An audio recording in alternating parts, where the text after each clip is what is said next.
Espérense un ratito. ¿Ya está grabando? Ya. Entonces lo que nos faltaba, o sea, ya hemos visto amebiasis, hemos visto balantidiasis, ahora la giardiosis. La giardiosis ya vimos, entonces nos faltaría la tricomona vaginalis.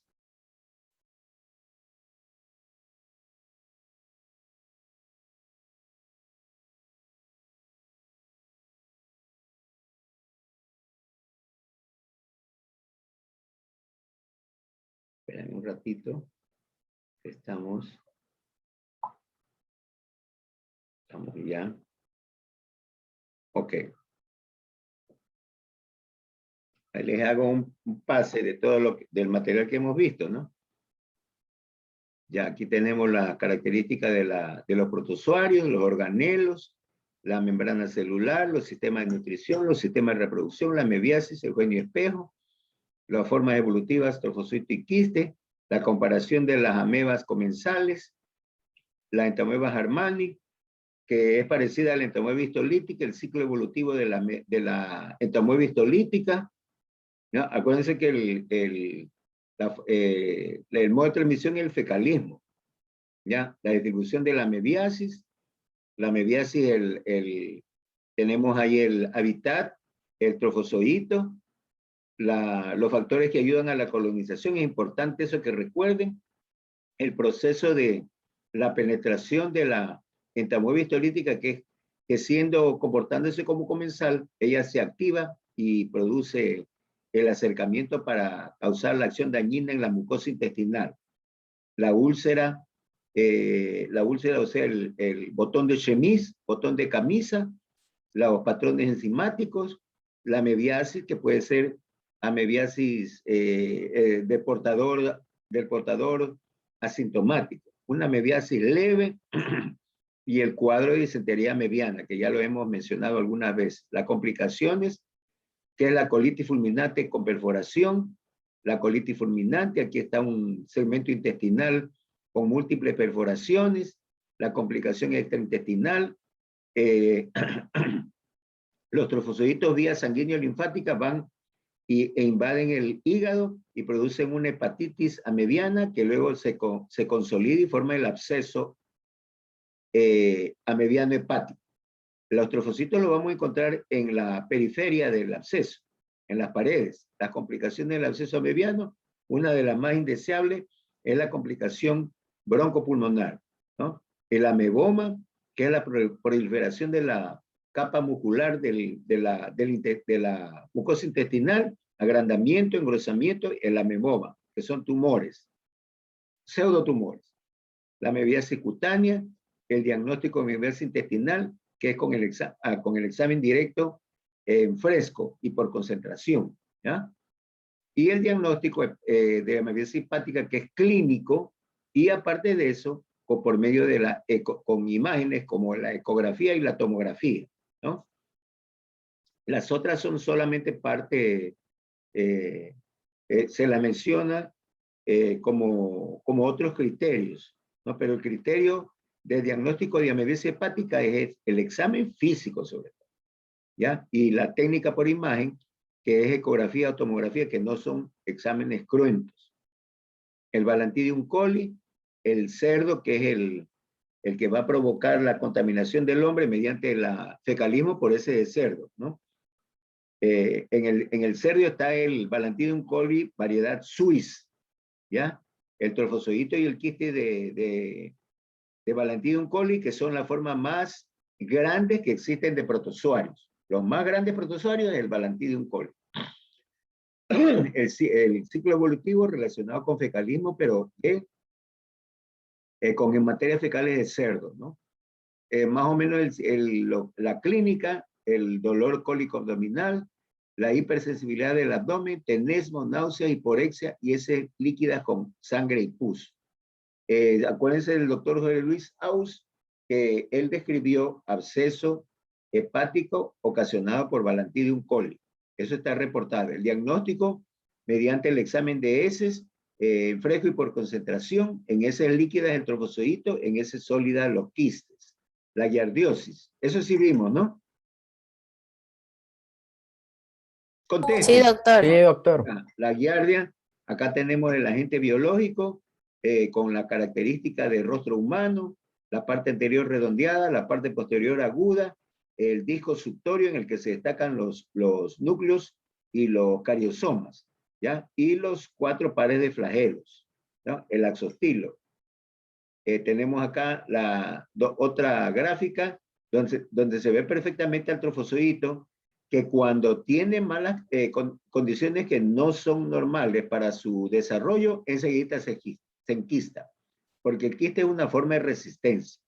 Entonces se hace redondo o ovalado de doble pared y retiene unos cuantos inclusiones citoplasmáticas en su interior, ¿no? 1, 2, 3 y hasta 4 flagelos perdón, 1, 2, 3, 4 núcleos con grandes nucleolos, o cariosomas, mejor dicho. La extinción de los trofozoitos y los quistes, el ciclo evolutivo basado en el fecalismo. Acuérdense que la dosis para adquirir la giardiosis son 20 quistes, y en cambio en amebiasis 200 quistes. El daño que produce por aplastamiento de la vellosidad intestinales por medio del disco suctorio, y entonces lo que se produce es un déficit de la absorción de nutrientes y de grasas y de aire, pues, ¿no? De gases. De tal suerte que vamos a tener un paciente que es sintomatológico en la edad preescolar, ¿no? Que se va a manifestar por diarrea. Esa diarrea es amarillo verdosa, pero brillante, o sea, es diatorrea.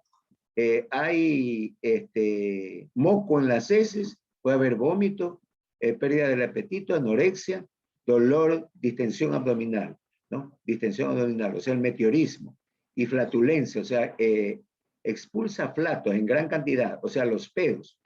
Hay la esteatorrea, y ya pues finalmente, nosotros habíamos mencionado el déficit de la absorción de lactosa, o sea, hay una intolerancia a la lactosa y un déficit de absorción de la B12, o sea, el ácido fólico. Ya, entonces ahí entramos ya a nuestra clase que es la tricomoniasis. Ahí vemos una mujer que de legua se ve que es prostituta, ¿no? Se la puede catalogar a la mujer que ejerce la prostitución, ¿no? Acuérdense ustedes que no solamente hay prostitutas femeninas, sino hay masculinas, ¿no? Acá está una transparencia jocosa y tenemos al agente etiológico que es la tricomona vaginalis, pero acá solamente existen los trofozoitos. Los trofozoitos. No hay quiste. Están los trofozoitos. En el examen en fresco de la secreción vaginal o mediante tinción, nosotros vamos a ver unos cuerpos redonditos, regordetes, que en el examen en fresco con solución salina se ven como redonditos que saltan. O sea, un movimiento saltatorio, vibratorio, lento, pesado y desordenado. Lento, pesado, desordenado, como saltitos, y el cuerpo es redondeado. No pierde la forma, porque tiene el axostilo. Ahí tiene el axostilo, que ejerce el papel de esqueleto, no se deforma la tricomona, tiene cinco flagelos, por eso también el sinónimo es pentatrichomona vaginalis, pentatrichomona vaginalis, pentatrichomona vaginalis. Tiene el axostilo, tiene el núcleo, tiene los 5 flagelos, pentatrichomona, y tiene una membrana ondulante, o sea, una excrescencia del citoplasma que va hacia afuera. ¿Ya? Entonces, eso es la característica que le da el movimiento en el examen en fresco, de ser un cuerpo redondito, regordete, que da saltitos, que vibra, que es desordenado, desordenado y dando saltitos, saltatorio, vibratorio, desordenado, ¿no? Y no pierde la forma. ¿Ok? Ya. Ahora, es una paraptosis cosmopolita, o sea, eso existe en cualquier parte del mundo. Estenoceno humano, o sea, solamente del hombre, en este caso hombre y mujer. Se transmite por contacto sexual y tiene que ver bastante con la transmisión, como ya les he mencionado, al dar la clase sobre contacto directo, indirecto, los fomites, o sea, las toallas, las prendas íntimas, calzonarias, calzoncillos y lo dental, ¿ya? Aquí está más o menos un porcentaje de 25 a 60 que son infectadas, pero en Estados Unidos hicieron el trabajo, yo les había dicho que son 70%, no digamos acá qué porcentaje tendremos, ¿no? Porque ahora con la pandemia y la escasez de dinero, hay mucha gente que se ha dedicado a la prostitución. En Estados Unidos, 70%. Ahora, esto no tiene nada que ver con el homosexual, ¿no? Porque el homosexual puede tener contacto, ¿cómo es? Génito anal o tener contacto génito oral. No tiene nada que ver porque el hábitat es ¿cómo es? El tracto génito urinario del hombre o la mujer, más de la mujer, que da la sintomatología. En el parto normal, o sea, en el eutóxico sale el niño de frente, ¿no? No hay problema. Pero sí en el parto que se llama podálico, o sea, presentación de nalga, ahí puede haber contaminación con la madre que tiene la tricomoniasis, ¿no? Factores, no está el ciclo evolutivo, es sencillo, porque solamente hay trofozoitos, de tal suerte que el hombre hace contacto con la mujer, contacto sexual, la infecta a la mujer y la mujer va y reparte a todos sus contactos sexuales el agente patógeno, en este caso el parásito, la tricomonas vaginalis. Acá vemos nosotros la división binaria que se produce en el parásito. Acuérdense ustedes que una de las formas de reproducción es la división binaria, transversal o vertical, ¿ya? Ese es el ciclo evolutivo, un ciclo sencillo, un ciclo directo, con el huésped definitivo, el hombre, y la transmisión por contacto sexual. Ahora, la epidemiología, o sea, aparte del contacto sexual, existen los fomites, como yo les había dicho, tenemos las toallas, las prendas íntimas, calzoncillos, calzonarias y lo dental, bikini, ¿ya? Y aparte de eso, en el servicio higiénico, que también puede haber contaminación, ¿no? Ahora, esto es importante que ustedes anoten y graben siempre que existen factores, así como en amebiasis hay factores predisponentes a la colonización, acá también factores predisponentes a la contaminación o a la proliferación de tricomonas vaginales. Primero, la disminución de acidez. Disminuye la acidez. O sea, disminuye siendo entre ácido y alcalino, disminuye la acidez a 5 o a 6. Hay una disminución de la flora bacteriana, o sea, el bacilo de Dodderlein, que es habitante normal del tracto genitourinario. Puede haber una disminución de estrógenos y disminución de glucógeno. Todo esto, disminución de acidez, disminución de la flora bacteriana con el bacilo de Dodderlein, disminución de estrógenos, disminución de glucógeno, van a constituir factores predisponentes para la proliferación de tricomonas vaginales. Ya. De un lado tenemos la tricomona vaginalis, que es un protozoario, ya me he dicho, ovoide, con un flagelado grande, regordete, que da saltitos, vibratorio, desordenado el movimiento. Se suele transmitir por contacto sexual y por fomites. Ahora, ¿cuál es la sintomatología que produce? En el hombre casi no hay sintomatología.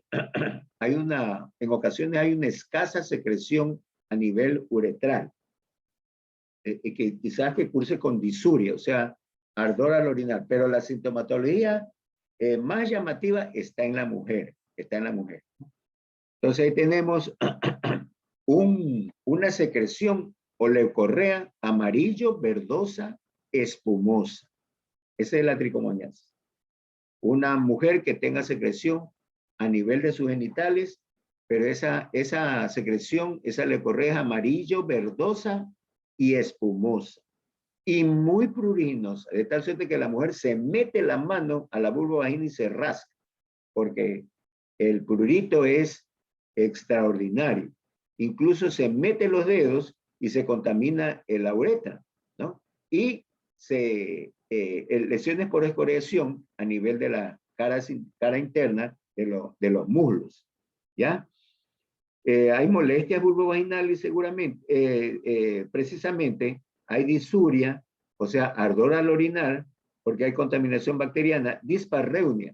La gente, a pesar de que esté con menstruación, a pesar de que esté enfermo, hace contacto sexual, pero ese contacto sexual en este caso es doloroso.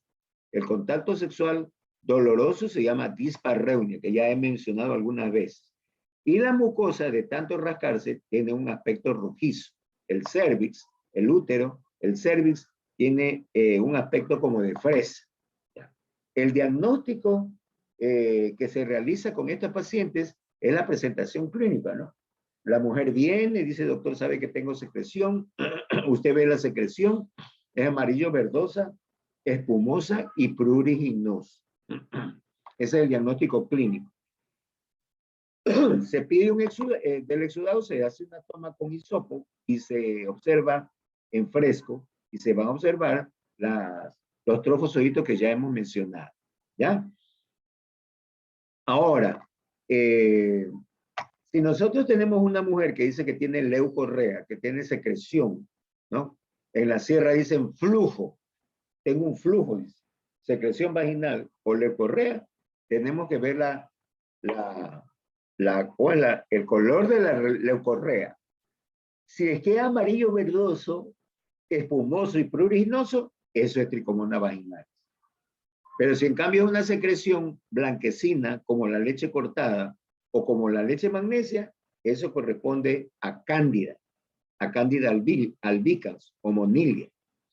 Si tenemos una secreción como agua rosada, agua sanguinolenta, es una secreción ocasionada por bacterias. Y si tiene una secreción oscura, rojiza, hedionda máximo, eso es un cáncer. ¿Ya? Eso observamos, por ejemplo, una señora de 45, 50 años que ya está en la menopausia, empieza a tener una leucorrea de esa característica, eso es un cáncer, hasta que se demuestre lo contrario. Si tiene una secreción rosada, eso es ocasionado por bacterias. Si es una leucorrea blanquecina, como la leche cortada o la leche magnesia, entonces eso es una cándida.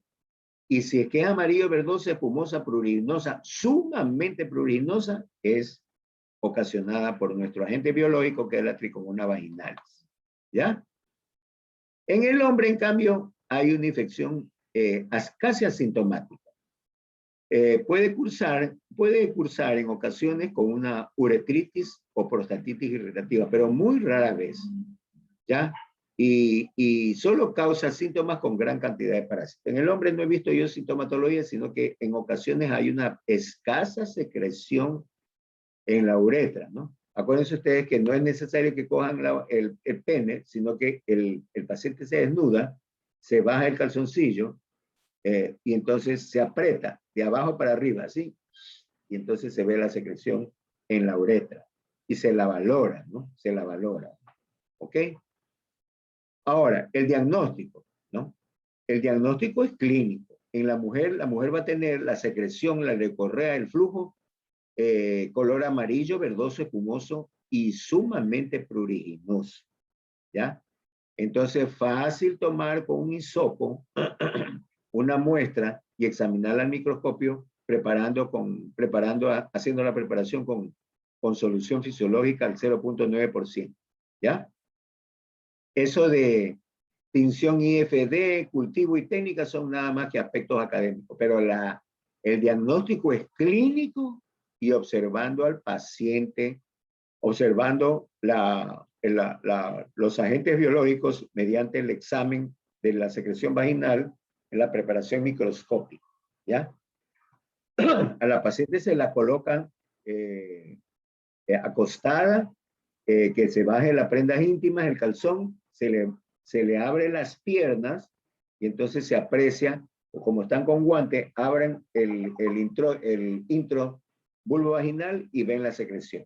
Entonces ya ha hecho el diagnóstico. Toman la muestra y mandan al laboratorio. Pues el laboratorio viene y toma y ya está el diagnóstico, ¿no? Ahora, en ocasiones Eso es en la posición ginecológica, pero en ocasiones la mesa de examen tiene unas pierneras, entonces la mujer desnuda pone las piernas en la piernera, se abre y ustedes colocan un espéculo, es un espéculo que puede ser plástico o de metal, ¿no? Ese es para abrir la vulvovagina y ver el útero. Entonces, no van a meter así el espéculo, sino de ladito, y entonces estando adentro lo abren, ¿no? Hay espéculos que tienen hasta luz, entonces se puede visualizar más. Y bien el aspecto del cervix, del útero, que se puede apreciar, ¿no?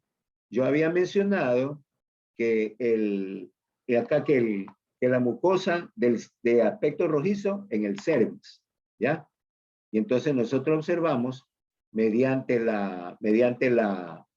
espéculo, que es un aparato para el examen de genitales, nos colocamos guantes, la mujer con las piernas abiertas, y colocamos el espéculo no así, sino de ladito, de lado, y abrimos. Y entonces hay espéculos que tienen luz, y entonces observamos el aspecto del cervix uterino, que es de aspecto de fresa. Ahora, el aspecto que tiene la mucosa vulvovaginal es un aspecto como que fuese picadura de pulga, así como el muslo, esas lesiones y con huellas de rascado. ¿Ya? Ahora, en el hombre no se observa generalmente secreción, no se puede observar la secreción, pero acuérdense ustedes que no solamente en el hombre puede estar afectado de tricomoniasis vaginal, sino que pueden haber otras bacterias, en este caso, como por ejemplo los enterococos, la Neisseria gonorrhoeae, entre otros agentes biológicos. Y entonces nosotros necesitamos estudiar esa secreción para hacer tinción de gram positivo, gram negativo y ¿cómo es el examen de la secreción vaginal con cultivo y antibiograma? Entonces, como en el hombre no se puede visualizar la secreción, entonces primero hay que hablar con el varón y convencerlo, ¿no? Se lo convence que es necesario el examen que se va a solicitar, ¿no? Entonces se lo convence, porque acá en nuestro medio existe el criterio que si le hacen tacto o le andan en la región anorrectal, se hacen maricones, y eso no es así.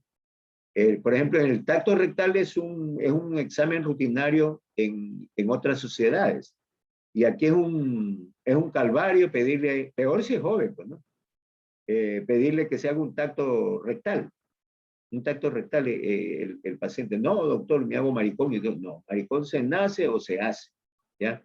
Pero no es que por ese examen, que es necesario hacerlo, ya el individuo va a girar a la homosexualidad, ¿ya?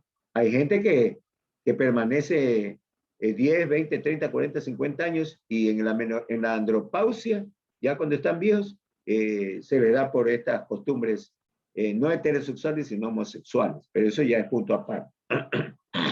Entonces el paciente se lo convence, se le lava el cerebro, se lo hace poner de ladito, en posición fetal, con un guante, se colocan ustedes el guante, le ponen un poco ¿cómo es?, de glicerina o vaselina o un anestésico e introducen en el ano recto hasta el fondo.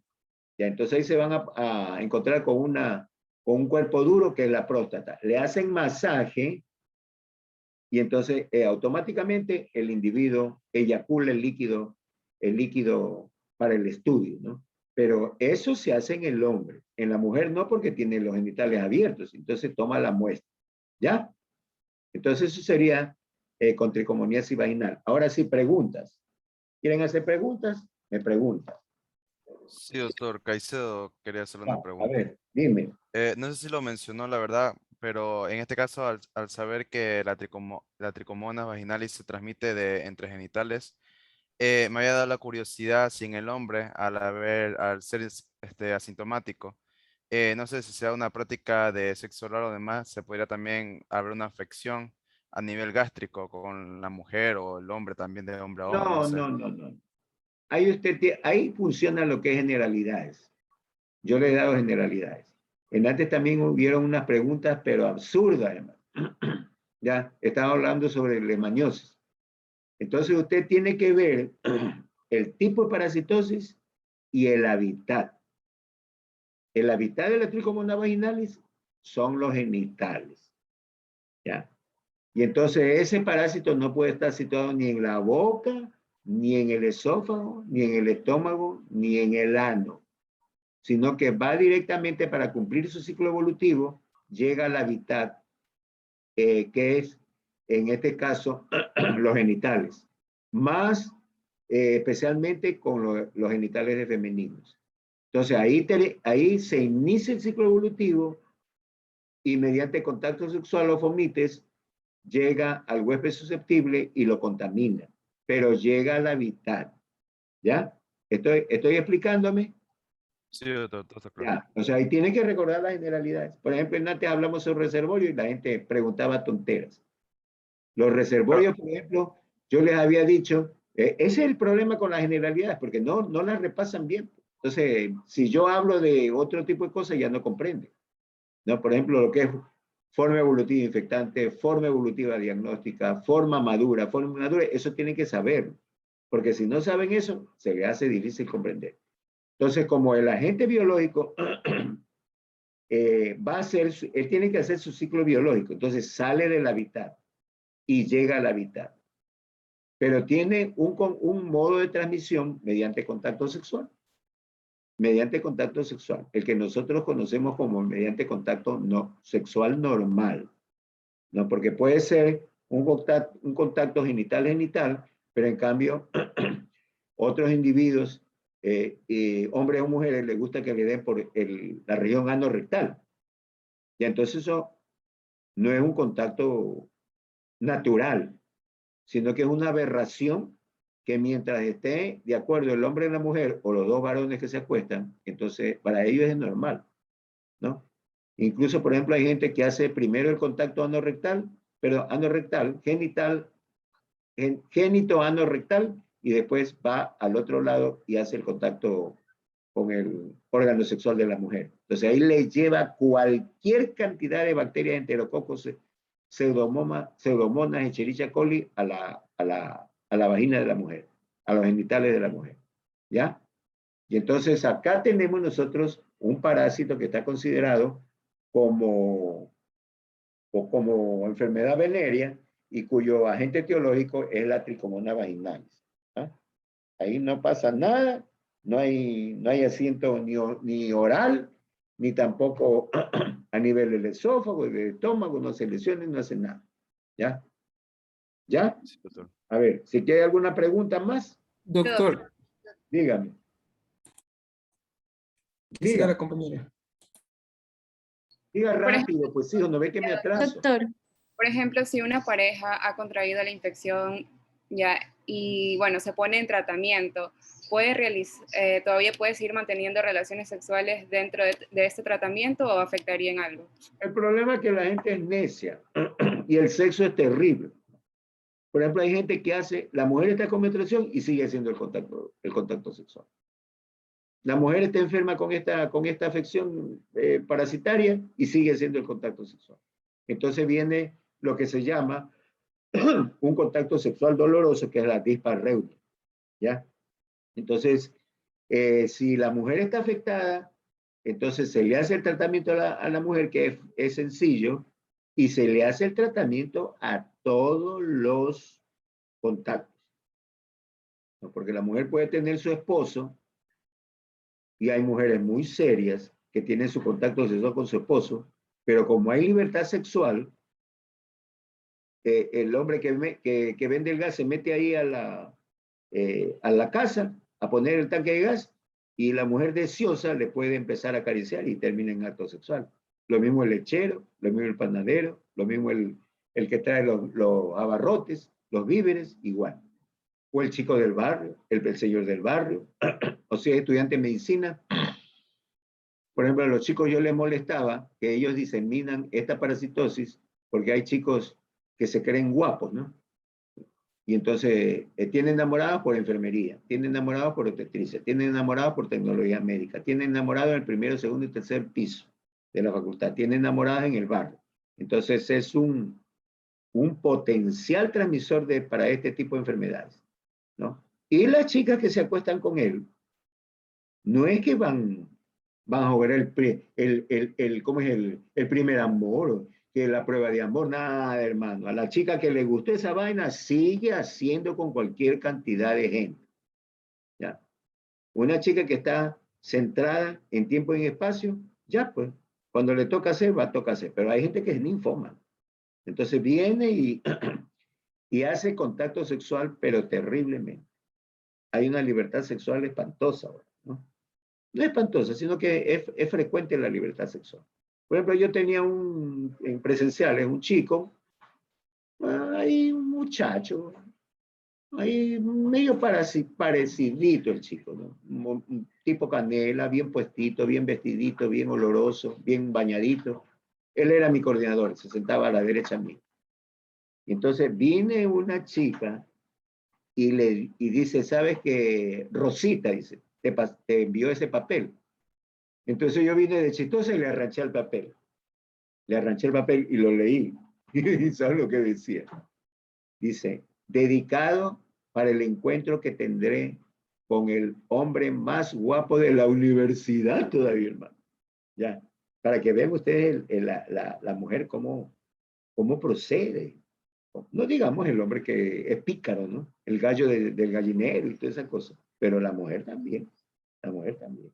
Por supuesto, salvo el caso de unas chicas que son criadas con papá y mamá, con la doctrina cristiana, leen la Biblia, hacen novenas, asisten a misa, creen en la procesión del Viernes Santo, todo eso ya dice, yo de mi casa de salir vestida de novia del brazo de mi padre me entregará y toda esa cosa. Ahí todavía, pero una gran mayoría ya se ha perdido esa costumbre que se tenía con las chicas anteriores. Por ejemplo, un tío mío, ya fallecieron los dos, pero en una sociedad conservadora, él tuvo relaciones sexuales con la que fue su mujer, pero te estoy diciendo hace como unos 70, no más, pues unos 80 años atrás, pues. O sea, por los años, finalizando los 30, al iniciar los 40. Así que el antojo sexual siempre ha habido, hermano. Siempre ha habido. Lo que pasa es que ha sido más camuflado, ¿no? Más camuflado. Los compadres, terrible, hermano. ¿Ya? Y sobre todo, cuando la mujer no está satisfecha. Hay una mujer que le dan satisfacción sexual y está con la satisfacción sexual y se conforma.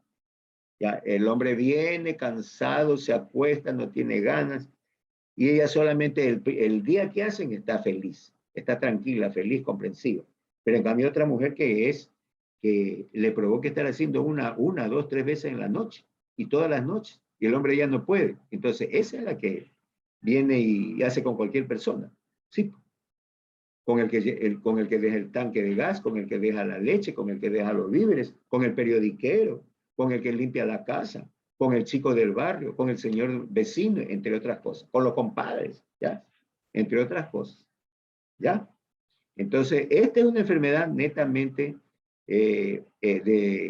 a nivel de la región, ¿cómo es? Genital, ¿no? Ya, ¿alguna otra pregunta que iban a hacer? Yo, doctor. Sí, Doctor doctor. Sánchez. Dígame. Mi pregunta es que si una mujer cuando ya va a dar a luz, el neonato al momento que pasa por el canal de parto se puede contagiar, digamos que la mujer embarazada tenga esta afección, o sea, se puede contagiar de eso. Mira, ya mencioné eso, ya, porque generalmente un parto que se llama eutóxico sale de cabeza, sí, ya, pero hay parto que se llama distóxico y sale con un brazo, o sale de pierna, o sale de nalga. Entonces, en la presentación de nalga, que es distóxico, ahí puede contaminarse con los genitales de la madre y contaminarse, ¿ya? Pero no por cara, porque en la cara si tiene contacto con los ojos, con la boca, no pasa nada, porque no es el hábitat del parásito. No es como sucede con la gonorrea, Neisseria gonorrea, que sale de cara y entonces se contamina ahí la conjuntivitis gonorreica. ¿Ya? No es como en la presentación que hay en gonorrea, que ahí sí se contamina con el parto eutóxico. Quizás con el parto distóxico de presentación de nalga, sí puede contaminarse el niño que nace, el neonato con la madre. Ya, a ver, una última pregunta. Briseño, doctor. Ya. Doctor, en el caso de este parásito, ¿en algún momento podría causar lo que sería un parto prematuro y bajo peso No, nacer en un no, lactante? para nada. ¿O no tiene Ya, nada que ver? mira, criatura, usted tiene que acordarse de las generalidades. Entonces usted tiene que saber forma evolutiva, madura, inmadura, infectante, la forma de diagnóstico, ¿ya? El hábitat, ¿ya? ¿Cómo va siendo local a nivel de genital? Va a provocar parto prematuro. Imposible, imposible. ¿Ya?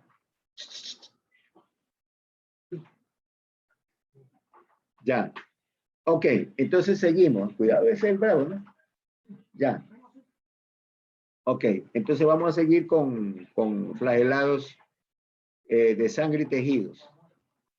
Flagelados de sangre y tejidos. Ya. Flagelados de ¿Alguna pregunta más de Trichomonas vaginalis para ya pasar a flagelados de sangre y tejidos? Doctor. Doctor, yo tengo una pregunta. A ver, dime. Usted había dicho que, por ejemplo, si la mucosa del cervix se veía rojiza oscura, era porque seguramente había una posibilidad de que la mujer tuviera cáncer. Pero, ¿qué pasa si la mujer tiene cáncer y también tiene la presencia de este parásito? ¿Cómo se va a ver la No, mucosa? o sea, eso es lo que se me había pasado por alto. En todas las mujeres pasados los 40 años, siempre mandan a hacer una una toma del fondo de la vulvovagina y del cervix. Y la tiñen con Papa Nicolau. Entonces eso es lo que la gente dice, tiene que hacerse Papa Nicolau.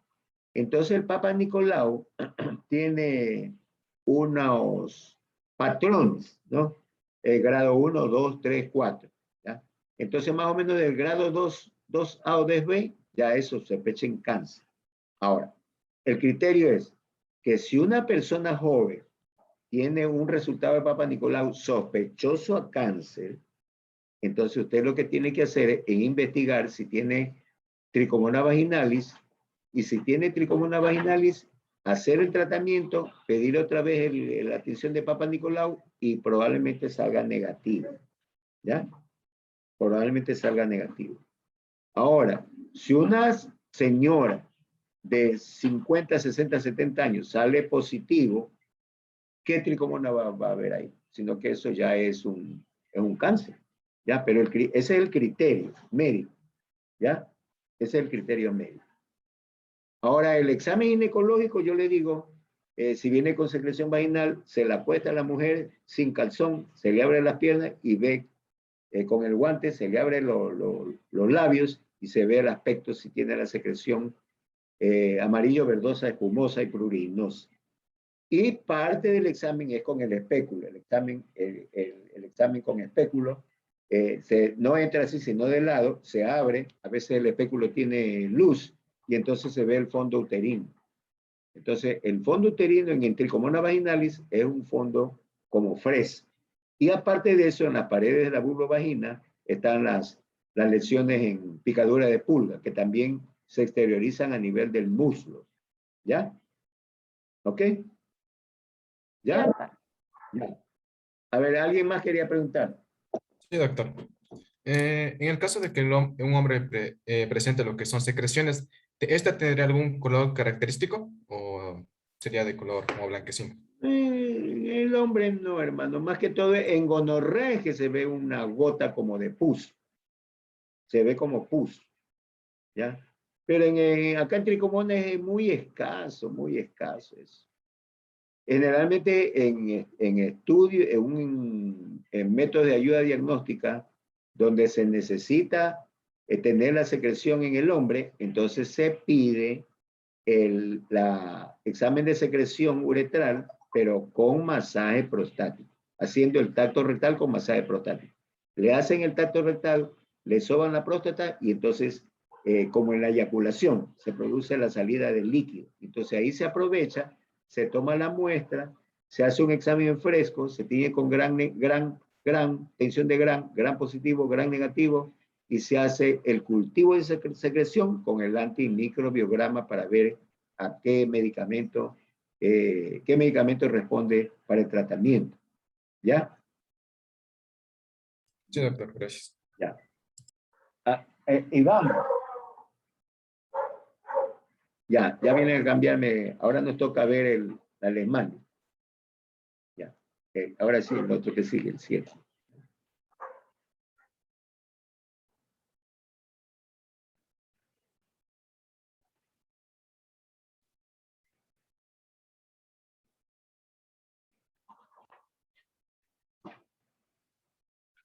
Ya, entonces hemos terminado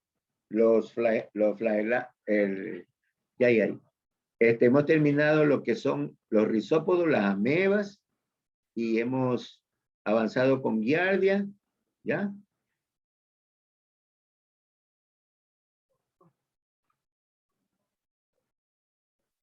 Y entonces ahora nos vamos a flagelados flagelados de sangre y tejido.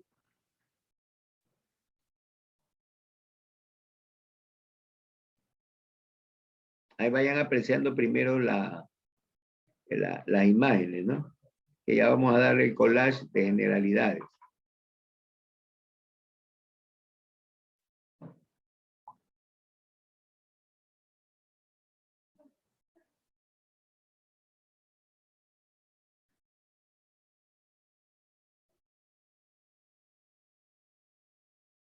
Bueno, entonces aquí nos vamos a ver, si ven la imagen, ¿no? Sí, Sí, doctor. doctor, sí se ve. Y también el sonido, ¿no? Ya. Sí, Entonces aquí nos vamos a ver, lo que son los flagelados de sangre y tejidos, ¿no? Sangre y tejido. Acuérdense ustedes que un 70% de las parasitosis son intestinales y un 30% de las extraintestinales. Entonces aquí ya vamos a estudiar una parasitosis que es extraintestinal, netamente extraintestinal.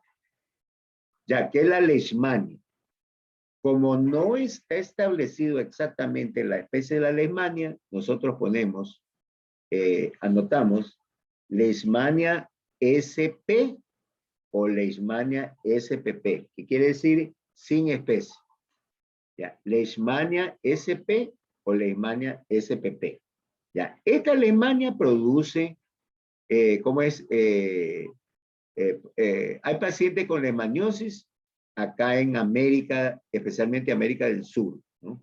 En todo lo que es América del Sur, en Brasil y sobre todo en nuestro país, Ecuador, ¿no? Donde existen zonas endémicas de esta parasitosis, ¿ya? La leishmaniasis que se produce acá en Ecuador y en América es la leishmaniasis que se llama leishmaniasis tegumentaria americana. Leishmaniasis tegumentaria americana, LTA, Leishmaniasis tegumentaria americana.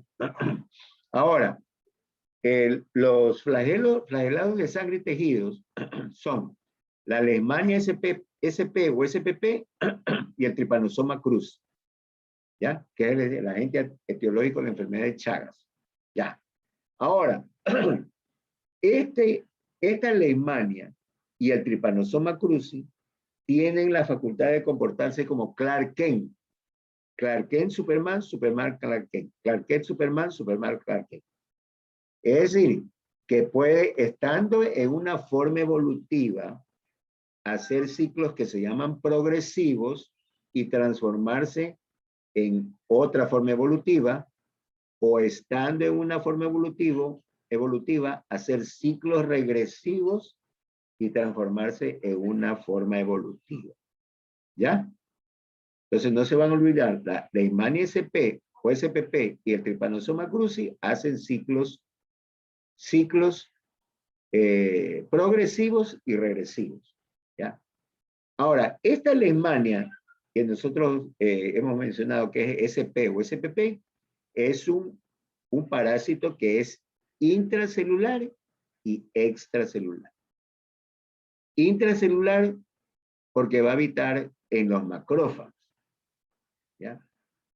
Entonces, si va aumentando en número, el macrófago explota y salen como en la gráfica fuera de la célula. Entonces, siendo intracelular, se puede volver extracelular.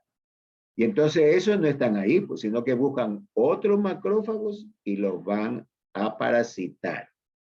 Entonces, una leishmania SP o SPP, que va a producir la leishmania tegumentaria americana, LTA, es un parásito que va a estar localizado en nuestro país, en zonas endémicas, ¿ya?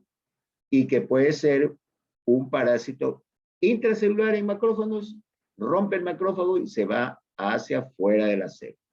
¿Ya? Ok. Ahora, este diminuto agente biológico va a producir lesiones a nivel de extremidades, de tórax anterior, tórax posterior, ¿no? Y cara. Ya, por ejemplo, acá tenemos el niño que está del lado izquierdo abajo, tiene una lesión que ha tomado todita la mitad de la cara. ¿Ya? Este que está arriba y a la izquierda tiene afectado la oreja, el cartílago de la oreja. ¿Ya? Esa lesión que está en el cartílago de la oreja se llama oreja de chiclero. Esa lesión que está ahí. Es una lesión típica que se llama lesión en oreja de chiclero. ¿Ya? ¿Por qué se llama lesión en oreja de chiclero? Anteriormente, hace como 2 siglos, ¿ya? Y en el siglo pasado, los europeos se iban al África a hacer la cacería de negros, ¿ya? Y entonces iban a cazar como quien va a cazar conejos, venados, ¿ya? Palomas. Entonces iban a cazar, en un deporte cazar.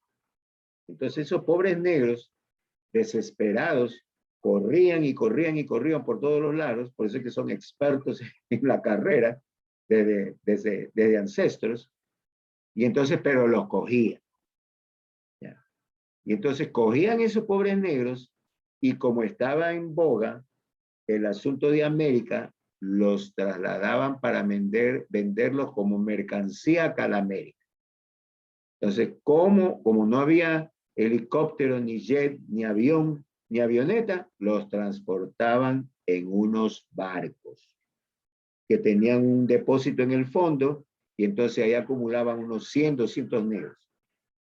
Entonces esos negros allí hacían necesidades, orinaban, defecaban, tenían acto sexual, las mujeres preñadas, parían, se morían. Ya era un muladar esa cuestión. ¿Ya? Supongamos un cadáver allí, unos 2, 3, 4, 5, hasta cuando alguno de los marineros venía y botaba ese cadáver al océano, ¿ya? Y entonces eran unas condiciones infrahumanas de esa pobre gente, ¿no? Que había sufrido cuando fue capturada en la casa de los negros y que estaba sufriendo horriblemente en la travesía del océano Atlántico, ¿ya? Entonces, cuando ya llegaba el barco a América, entonces sacaban esos pobres negros, ¿no? Y los empezaban a vender, ¿no? Como la mayoría eran jóvenes, entonces exponían a un negro, dicen, mírelo, este negro es fuerte, tiene buena musculatura, le abrían los labios y le decían, tiene buena dentadura, o sea, como que fueran animales. ¿Ya? Sáquese la mano, niña, y ahí de la mejilla, ya. Entonces los vendían a un buen precio. ¿Ya? Dice, ese negro le puede trabajar en el campo, hacer mandados, trabajar en la casa, bueno, y los compraba. Mire que tienen una buena dentadura. Con las mujeres hacían cosas iguales. Los negros conservan la parte física, o sea, ustedes ven un negro poco mezclado, un negro que conserva un buen cuerpo, una buena estatura, un buen cuerpo, buenos músculos, igual que las negras. Tal es así que la gente ignorante dice, si estás enfermo de los riñones, búscate una negra. Ese es un dicho popular, ¿no? Que lo dice la gente, no es que yo lo estoy inventando. Entonces, las negras ustedes van a ver que tienen un cuerpo especial, con una buena glándula mamaria, con unos buenos glúteos, un buen cuerpo, ¿ya? Hay unas negras defeciosas que despechadas de sus rasgos étnicos se vienen y se estiran, se alisan el pelo o se ponen rubias. Eso va en contra de las características étnicas, ¿no? He tenido más de una chica negra que ha venido con esa estupidez. Y entonces una me acuerdo tanto que yo la cogí y le dije, mija, le digo, tú tienes que estar orgulloso de tu etnia, porque no se dice raza, raza es de los perros. Dice, ¿por qué me dice doctor? Yo digo, porque hijita, tú, siendo una bonita negra, te has alisado el pelo remedando como que fuese blanca. ¿Ya? Y te has estirado y te has hecho rayitos dorados. Yo digo, sé orgullosa de tu raza, de tu etnia. ¿Ya? Hazte, por ejemplo, esas trencitas y les queda excelente a las negras, pues esas trencitas, ¿no? Sí, sí me explico, ¿no? ¿Cómo que se llaman esas trencitas? Rastas. Eso que tenga. ¿Ah? Rastas, doctor. No. Con rastas, rastas. Entonces una negra queda bellísima con eso, ¿no? Se pone una flor, queda bella. Oye, la niña me obedeció. Ella fue estudiante mía en segundo o tercer año de medicina, y llegando al internado, vino un día y en ese tiempo sí se podía abrazar uno, pues, ¿no? Y entonces la mujer sabía a quién abraza. No es que lo abraza cualquier pelafután que haga las veces de docente. Entonces ella me abrazó, mi doctor querido, yo le quiero agradecer, dice, porque usted me hizo abrir los ojos para mi característica de cómo es, como negra. Dice. Yo digo, pero vítame que estás bellísima, ya mismo te enamoro, le digo yo. Entonces, fíjense ustedes. Entonces, como con el relato que le estoy haciendo, las pobres negras en ese tiempo decían, mira que tiene buenas nalgas, mira que tiene buenas tetas, ella es servicial ¿cómo es? Para que haga la comida, para que haga labores, para que cuide a los niños, ¿no? Y entonces la gente los compró, como eran simpáticas las morenas, sin cruzarse con blancos. Y entonces estos miserables de los patrones la utilizaban en la mañana para los quehaceres domésticos y de noche les requerían los favores sexuales. ¿Ya? Entonces en ese medio, ¿no? Ahora, esa gente que hacía comercio con los negros necesitaban mano de obra para trabajar en los campos, especialmente del lado del Canal de Panamá y en Centroamérica. Entonces, en esos campos había un auge de plantaciones de caucho. Y en esas plantaciones de caucho había el huésped intermediario de la leishmania, que eran las mantas blancas, que se las conoce aquí en el campo, y que se llaman luxomías. Entonces esos pobres negros ahí trabajando, desnuditos ahí con taparrabo, entonces eran pasto de las mosquitas, que eran huésped intermediario de la leishmania, o sea, de las mantas blancas, de las luxomías. Y entonces les picaban especialmente en las orejas. Y como es cartílago, ese cartílago se destruía y producían esa imagen que están viendo, y que tome el nombre de oreja de chiclero, ¿ya? Porque ellos trabajaban en el campo, en las plantaciones de caucho.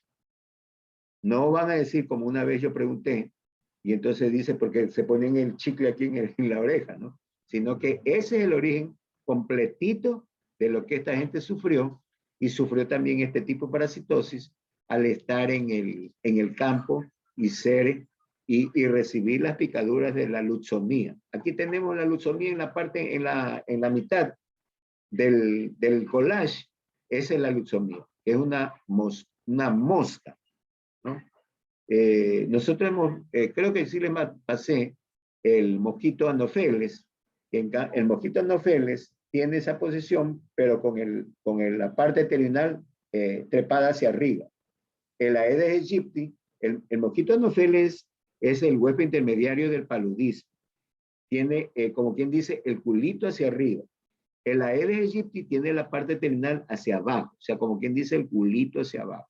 Entonces, ustedes ven eso y dicen, este es Anopheles, este es Aedes aegypti.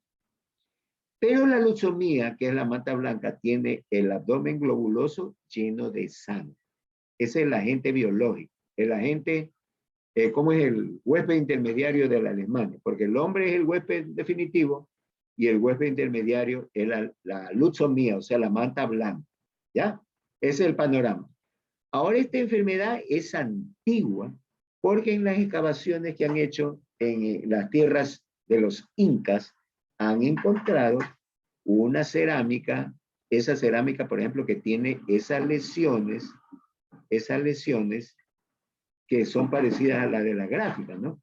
Fíjense ustedes que toda lesión que está a nivel del rostro, de la cara, hace metástasis y daña los huesos propios de la nariz y el paladar duro y el paladar blando, provocando ese tipo de lesiones que ustedes ven en la fotografía de arriba y a la derecha. Entonces tenían eso, es decir, que esa enfermedad existió desde la antigüedad, en el tiempo de los incas, ¿ya? La leishmaniasis, ¿ya? Este es el agente biológico de la Alemania SP y SPP, ¿ya? Existe, como le digo, este parásito hace unos ciclos progresivos y unos ciclos regresivos, ¿ya? Entonces, en estos parásitos, la leishmania y el Trypanosoma cruzi, nosotros tenemos formas con flagelo y formas sin flagelo. Formas con flagelo y formas sin flagelo, ¿ya? La forma sin flagelo, la que no tiene flagelo, se llama amastigote. Y la forma con flagelo se llama promastigote, ¿ya? ¿Ok? Ya, entonces tenemos la formas de la Alemania, una forma con flagelo, el promastigote, y una forma sin flagelo, el amastigote. ¿Ya? Ok. Ahora, ¿cómo es el con flagelo? O sea, el promastigote. Tiene el cuerpo alargado, tiene un núcleo y un blefaroplasto bien hacia la parte anterior, del cual nace ese flagelo. Entonces, esa es la descripción del promastigote, porque existe otro parecido a este, pero que tiene este blefaroplasto con el acelil flagelo que está sobre el núcleo. Ese se llama epimastigote, pero en estos flagelados de sangre y tejidos. Y hay otra forma evolutiva que tiene este blefaroplasto, pero en la parte posterior, ¿no? Ese se llama tripomastigote, ¿no? En Chagas, en Trypanosoma cruzi, nosotros vamos a ver epimastigote, promastigote y tripomastigote. El que está en sangre, tripomastigote sanguícola, y el que está en la materia fecal del chinchorro de Chagas, teratoma inmediata, son tripomastigote metacíclico. Pero acá en Leishmania SP o SPP, nosotros tenemos una forma sin flagelo y una forma con flagelo. La forma con flagelo ya les he dicho que es el promastigote. Cuerpo alargado, núcleo central, el blefaroplasto, con la salida del flagelo bien en la parte anterior del núcleo, ¿ya? Y la forma sin flagelo se llama amastigote. Ese amastigote tiene el núcleo y tiene un blefaroplasto y un flagelo intracitoplasmático que se llama axonema. De tal suerte que como existen estos tipos de parásitos, ciclos progresivos y regresivos, el amastigote, mediante un ciclo progresivo, se hará promastigote. Y el promastigote, mediante un ciclo regresivo, se volverá amastigote. Tal como ocurre con Clark Kent y Superman. ¿Ya? Esta es la morfología del amastigote, o sea, de la forma sin flagelo. Es redondito, ahí está la tinción. Redondito, el núcleo, ¿ya? El núcleo, como ustedes ven, está bien situado el núcleo, ¿no? el blefaroplasto y el segmento citoplasmático, ¿no? Ahora, el blefaroplasto y el segmento citoplasmático forman lo que se llama kinetonúcleo, o sea, kinetoplasto o kinetonúcleo, ¿ya? El promastigote, como ustedes ven, ya les he explicado, ahí está contención y el esquema, el cuerpo alargado, el núcleo, el blefaroplasto bien anterior al núcleo, del cual sale el flagelo intracitoplasmático, axonema, y se exterioriza con el flagelo, ¿ya? Repito nuevamente, porque al parecer es un poco difícil esto. Amastigote, promastigote. Amastigote y promastigote. ¿Ya? Esas son las dos formas evolutivas que nosotros vamos a estar en este parásito, el parásito de la Alemania. En el Trypanosoma cruzi, gente de Chagas, o Trypanosomiasis americana, tenemos esto también, pero ahí tenemos la forma de amastigote y varias formas con flagelo, que son el epimastigote, promastigote y tripomastigote. El tripomastigote que está en sangre, tripomastigote sanguícola. Y el tripomastigote que está en materia fecales del insecto, del chinchorro, del teratoma inmediata, ya es el tripomastigote metacíclico. ¿Ya? Ok. Ahora la clasificación.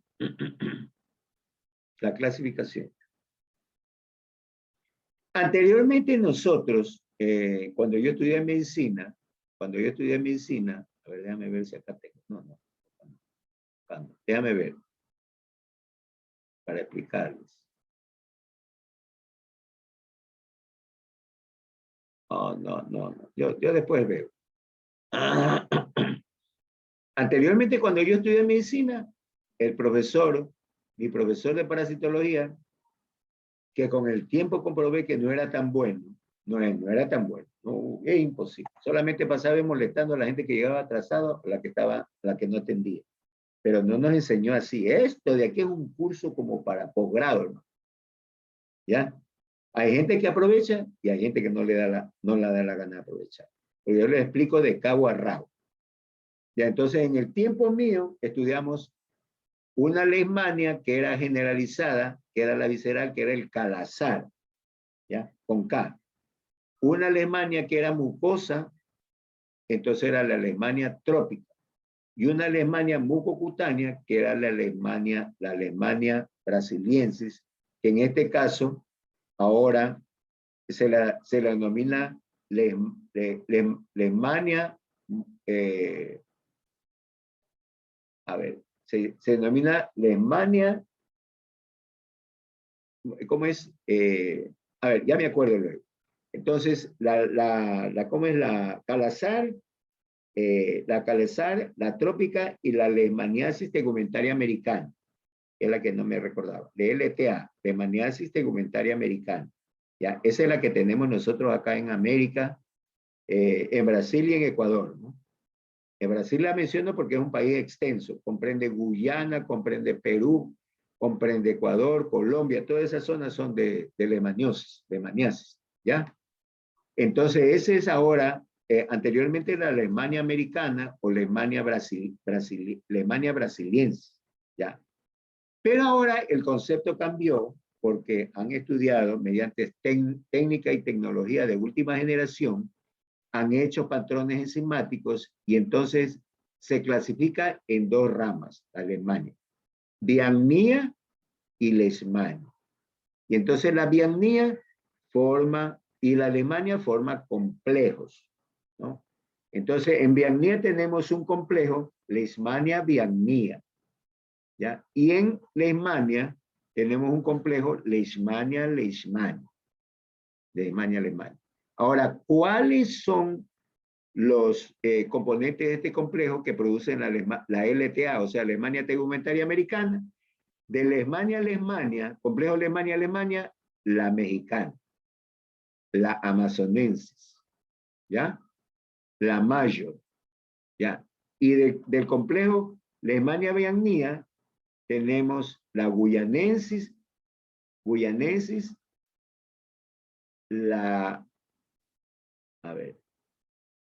La brasiliensis, la guyaniensis, son las que principalmente causan la LTA, Leishmania tegumentaria americana. Eso nomás van ustedes a, eso les exijo, que la Leishmania se clasifica en Viagnia y Leishmania, y que cada una de estas forma complejos, complejo Leishmania Viagnia y complejo Leishmania Leishmania.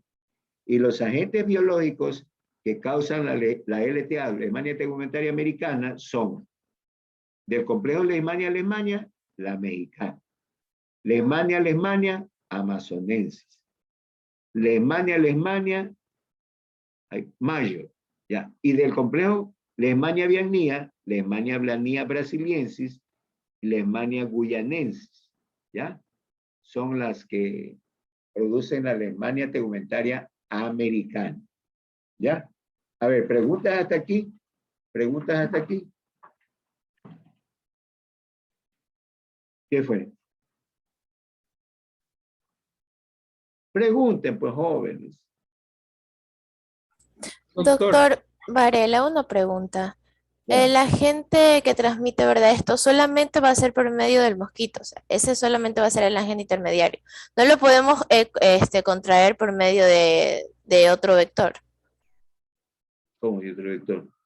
No, O sea, porque- solamente por medio del... Mire, niña, yo les he dado el concepto de ciclo evolutivo. Entonces, en el ciclo evolutivo tenemos nosotros el huésped intermediario, el huésped definitivo, donde se inicia y termina el hábitat. Y en un ciclo evolutivo puede haber huésped definitivo, huésped intermediario, huésped definitivo, 2 huéspedes intermediarios, huésped definitivo, 3 huéspedes intermediarios, ¿ya? Perdón, huésped definitivo, huésped intermediario, huésped definitivo, un huésped intermediario, huésped definitivo, 2 huéspedes intermediarios. Aparte de eso, tenemos los vectores o transmisores y los reservorios. ¿Ya? Si yo estoy hablando de este parásito, y estoy hablando de cómo es de la Leishmania, entonces, ¿cómo es el huésped intermediario? Es la luxomía, la mata blanca, y el huésped definitivo es el hombre. Entonces, solamente con esa luxomía se va a llevar a cabo el ciclo evolutivo. Si no le dijera, los huéspedes de la Alemania son tales, intermediarios, y el hombre el definitivo. ¿Ya? Ya, a ver, Ya, doctor, gracias. otra pregunta. Valverde, doctor. Ya. ¿Cómo vamos a encontrarlo? ¿Lo vamos a encontrar más en amastigote o proamastigote? ¿Qué cosa? O en lo que es la leishmania. ¿Qué cosa? ¿Qué pregunta? O sea, ¿lo vamos a encontrar más en su forma de amastigote o proamastigote? ¿Dónde vamos a encontrar? Pues, ¿en dónde? ¿En dónde dice usted que encontramos? Ah, o sea, ya cuando está en su forma infectante. Pero mire, joven, aquí hay un ciclo evolutivo. Y entonces el ciclo evolutivo nace en el hábitat y termina en el hábitat. Entonces tiene que seguir la secuencia para que continúe el parásito en la naturaleza. Eso todavía no, eso yo recién lo voy a mencionar. Sí. O sea, no le voy a decir como que fuera un partido de Emelec Barcelona. 5 goles de Barcelona, 0 Emelec. 5 goles de Emelec, 1 Barcelona. Así no es la cosa. ¿Ya? Sino que tiene que seguir la secuencia. Yo le he dado la parte general, le he motivado con las primeras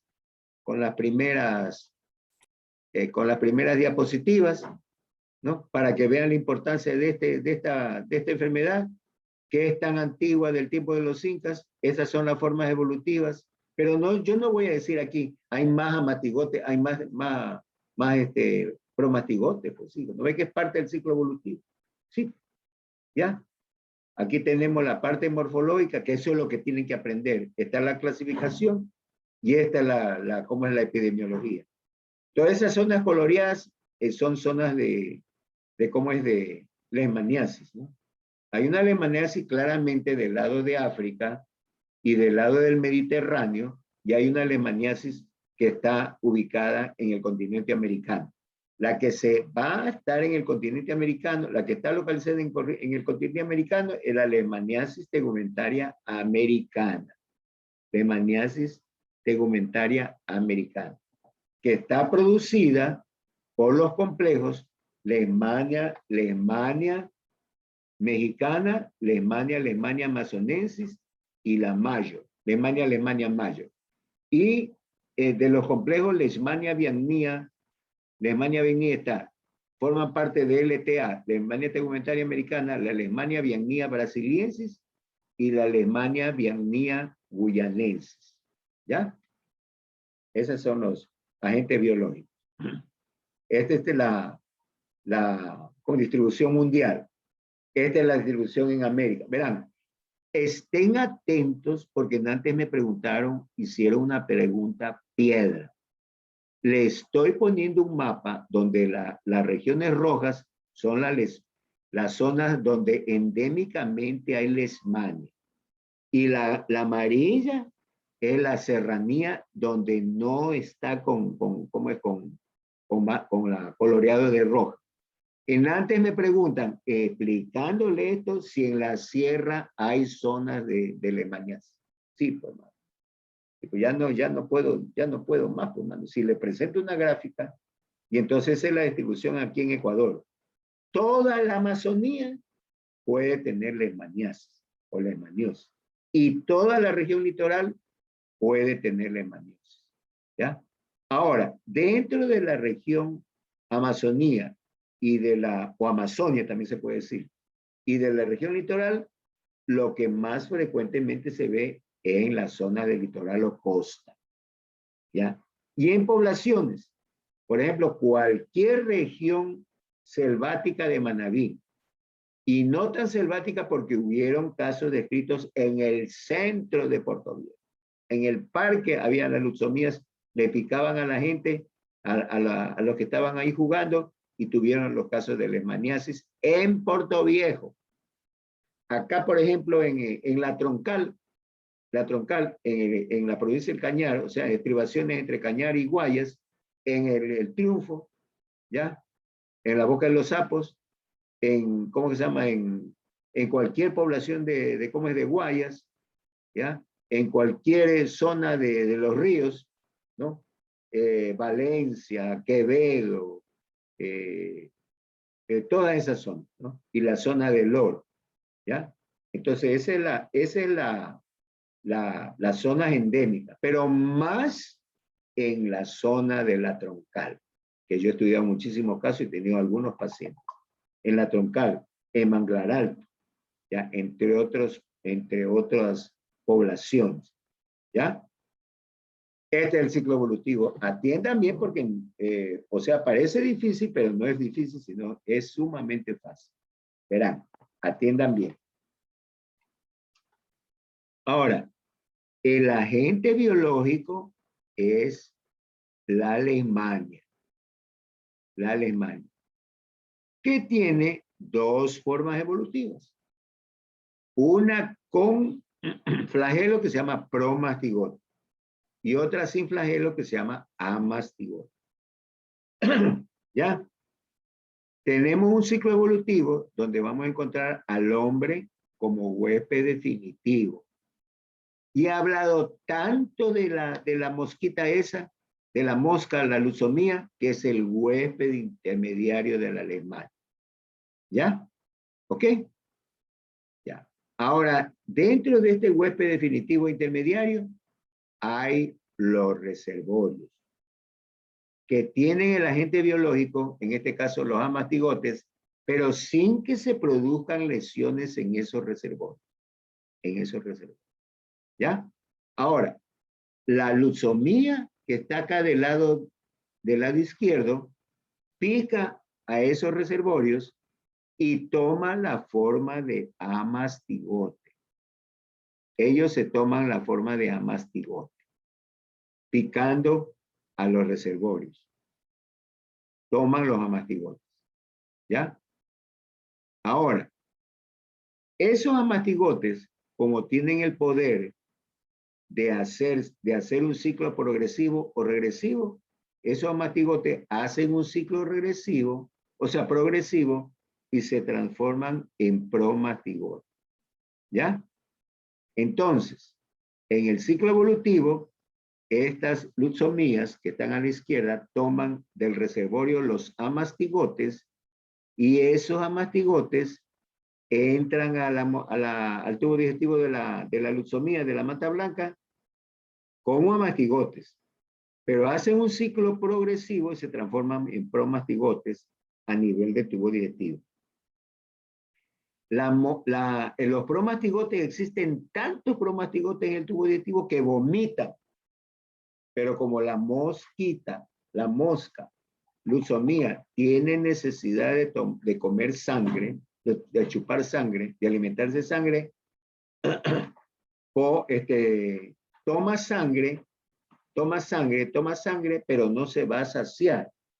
Y entonces pica varias veces, ¿ya? Pica varias veces ¿cómo se llama? Al hombre, ¿no? Al hombre va a picar varias veces y ocasiona la inoculación de los promastigotes.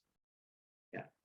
Esos promastigotes van a ingresar al hombre mediante la picadura del insecto e inmediatamente van acá del otro lado derecho, van a los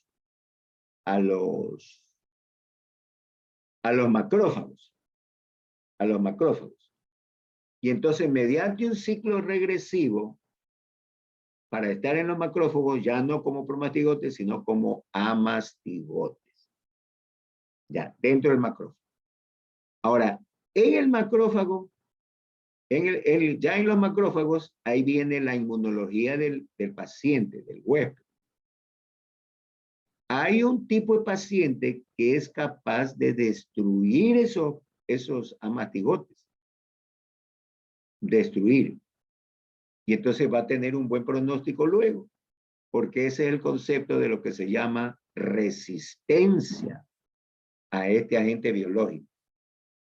Pero en cambio, hay otros huéspedes que no tienen capacidad para matar a los amastigotes que están en el macrófago, y entonces el macrófago se hincha porque tiene gran cantidad de amastigotes, explota y se hacen extracelulares como en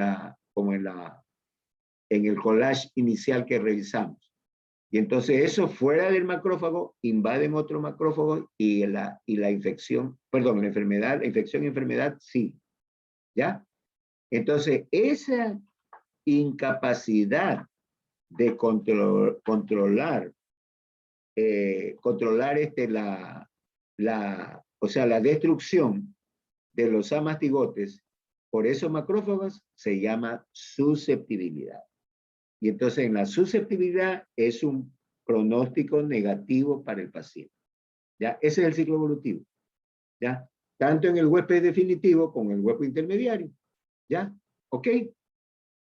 Acá tenemos lo que ocurre en el huésped definitivo y lo que ocurre en el huésped intermediario, ¿no? Lo de abajo está el intermediario, acá viene la mosca, toma del reservorio los amastigotes y esos van a transformarse en promastigotes que mediante la picadura van al huésped susceptible.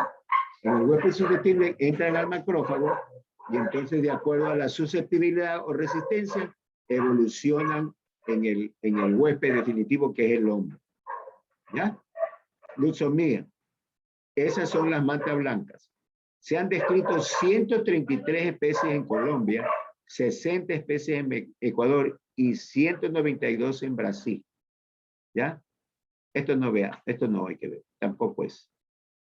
Ya, aquí está la luxomía para que la conozcan. Yo había dicho que el Anopheles, que es el huésped intermediario del paludismo malaria, tiene la parte posterior, o sea, como quien dice, el culito hacia arriba.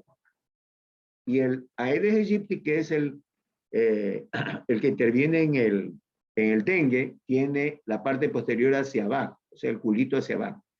Pero en cambio esta luxomía tiene un gran abdomen lleno de sangre, así como lo ven. Entonces fácilmente se puede reconocer observando este insecto. ¿Ya? Ahí vive la luxomía. Ahí vive la luxomía. Eso sale y entra, hermano. Este es un trabajo extra que tengo. Salen y entran, hermano. Ya, entonces ahí en estos sitios vive, la luzomía, la mata blanca. De preferencia vive en la selva. En la selva. Ahí va a estar, en la selva va a estar el parásito. Ellas viven en el tronco de los árboles viejos, de los árboles grandes, de los frondosos, de los de tronco agrandado. Ahí está. ¿Ya? Viven felices. Pero vienen curas, monjas, militares, conscriptos, profesores, Boy Scout, invaden esos terrenos donde están viviendo las luxomías, ¿ya? Y entonces, para hacer ahí una cabañita, un campamento, destruyen la selva. Entonces, como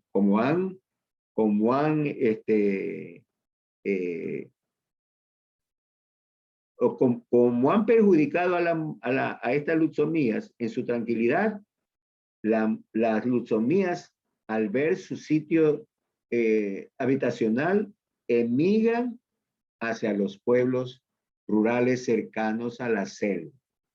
¿Ya? Y entonces tenemos un ciclo selvático y un ciclo doméstico rural. ¿Ya?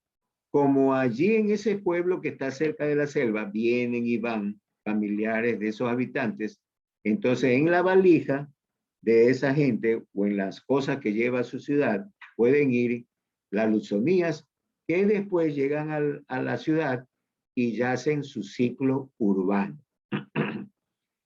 En el ciclo selvático nosotros vamos a tener una cantidad de pacientes, la mayoría hombres, porque van allá militares, conscriptos, boy scout, monjas, profesores o guerrilleros.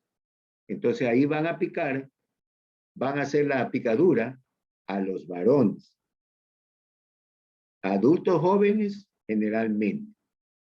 Pero como le han talado la selva, van al ámbito rural, al doméstico rural, invaden las poblaciones, entonces ahí vamos a tener pacientes, hombres y mujeres y de todas las edades. Niños, adolescentes, adultos jóvenes, adultos mayores. Y cuando ya pasa a ser el ciclo urbano, ahí también vamos a tener indistinguiblemente varones y mujeres y de cualquier edad. Esos son los ciclos que cumple la luxomía, en este caso relacionada con la Alemania SP o SPP. Bueno, no. Ya, entonces vamos a ver ahora una interpretación artística de lo que les acabo de hablar, ¿no? Este es el sitio donde viven las luxomías, la mata blanca, en los troncos gruesos. Esos troncos están con hueco, ahí viven las luxomías, ¿ya? Ahora, en estos troncos gruesos vive la luxomía y cercanos a la zona, porque ellos viven en la selva, a la zona selvática, cercanos a donde viven la luxomía, tenemos unos animalitos que son reservorios. Esos animalitos que son reservorios tienen a la Alemania mastigote, pero no presentan lesiones porque son reservorios. Constituyen la fuente de infección. Ahí tenemos arriba la ardilla, el cuzumbo, el oso hormiguero, el oso perezoso. Verán que les estoy diciendo ya. La ardilla, el cuzumbo, el oso hormiguero, el oso perezoso. Tenemos la rata de campo, la guanta, la guatusa y el perro. La ardilla, el cuzumbo, el oso hormiguero, el oso perezoso, la rata del campo, la guanta, la guatusa y el perro. Entonces, ellos tienen el agente biológico sin presentar lesiones. Viene la mosquita, la luxomía, la mata blanca, les hace la picadura y se llevan los amastigotes para continuar su ciclo evolutivo. Como ya les mencioné, el ciclo evolutivo de la Alemania que ya les describí, ellas se llevan a partir ¿cómo es? Del reservorio de los amatigotes, y esos amatigotes, como tienen un ciclo progresivo y regresivo, siendo amastigotes, hacen un ciclo progresivo y se hacen promastigotes, que invaden la probosis o la trompa de la leucemia. La leucemia hace la picadura, toma sangre, pero no se va a saciar, vomita los promastigotes y sigue inoculando a los huéspedes susceptibles. Entonces se lleva a cabo la transmisión, ¿ya? Pero es importante comprender que es donde viven las leucemias, en los troncos de los árboles. Y entonces, debajo de los troncos de los árboles, aledaños, están la ardilla que se trepa a los árboles, el cuzumbo, ¿cómo es? El oso hormiguero, el oso perezoso, la rata, la guanta, la guatusa y el perro. ¿Ya? Entonces de ahí toman los amastigotes, ¿no? No tienen lesiones, salvo que un perro puede tener un estado inmunocomprometido y presenta ese tipo de lesiones. ¿Ya? A ver, ¿alguna pregunta hasta aquí? Justamente, doctor Usted Caicedo, la voz.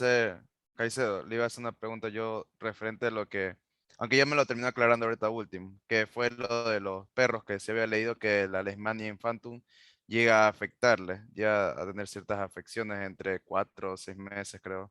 Se empieza a ver las primeras manifestaciones. Y esto también puede llegar a, si se alarga, a llevar a la muerte. Al perro. Sí, eso había leído en la Leishmania infantum.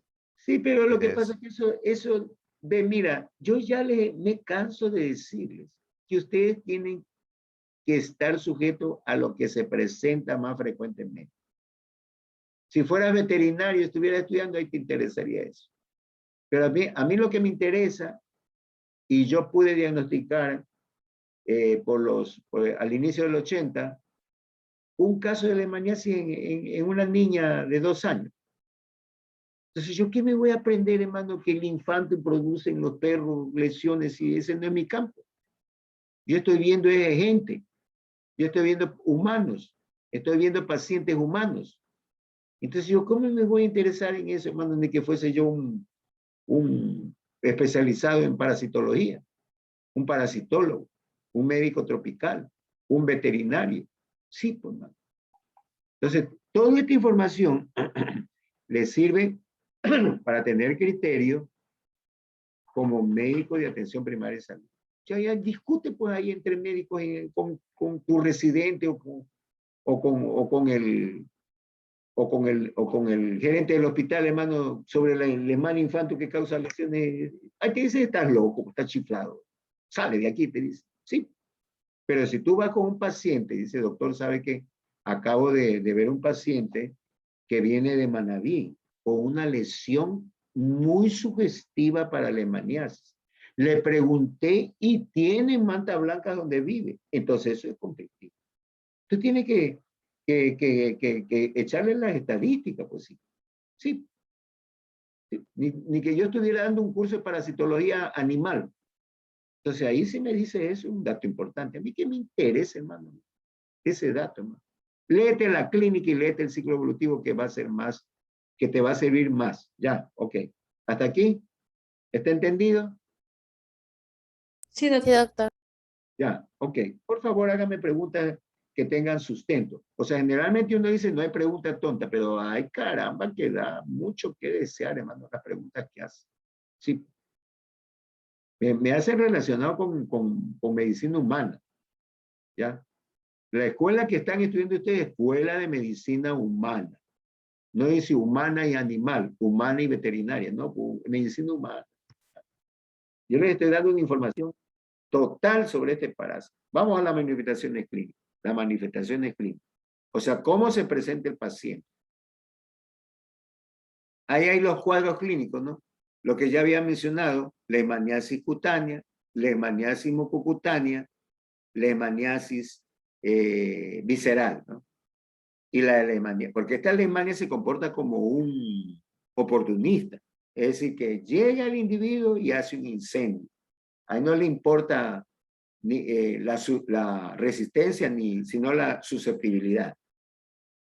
Ya, entonces acá en la hemaniasis cutánea, solo a la piel. La hemaniasis mucocutánea, entonces ahí tenemos como la leishmaniasis que tenemos nosotros, la leishmaniasis tegumentaria americana, que coge mucosas y la piel. Y la leishmaniasis visceral, que es una leishmaniasis generalizada de órganos. Ese es el calazar o fiebre de Dun-Dun. ¿Ya? Ok. Ahí tenemos, pero solamente eso es académico, que en la leishmaniasis en la clínica hay un periodo de incubación que dura de 2 semanas a 2 meses. Usted más o menos eso ve, pero no va a decir, está en la 3ª semana, puede ser en 2 semanas y 2 meses, allá mismo le cae, ya mismo le sale. No puede ser eso, sino que usted ya sabe, sabe. Porque el paciente a veces ni puede explicarle cuándo le picó, cuándo le tuvo la picadura con la leucemia, con la manta blanca, pero es la incubación de 2 meses a 2 semanas. La localización es más frecuente, es los sitios donde está el paciente con su cuerpo descubierto. Extremidades superiores e inferiores, la cara, ¿ya? En donde se va a desarrollar, no les he dicho las lesiones primarias dermatológicas, ¿no? ¿Sí o no? Pues dígame. No, Ya, o sea, mira, una lesión de piel es, primero, una mácula, es una mancha. Una mancha. O sea, una manchita negra blanca es una mácula. ¿Ya? Mácula. Es una mancha. Una mancha. Negra o blanca o rosada o rosácea. Esa mácula, esa mancha, se hincha un poquito y ya no se llama mácula, sino pápula. Esa pápula se llena de agua, entonces ya es vesícula. Esa pápula se llena de pus, se llama pústula. Se exulcera, se forma la úlcera y se forma la costra. Esa es la secuencia en leishmaniasis tegumentaria americana. La mácula, eritematosa de color rojo, pápula, pústula, úlcera y costra. Y además, aparte de la úlcera, una úlcera única. ¿Dónde? ¿Ve? No tengo la. Ahí es, hay más.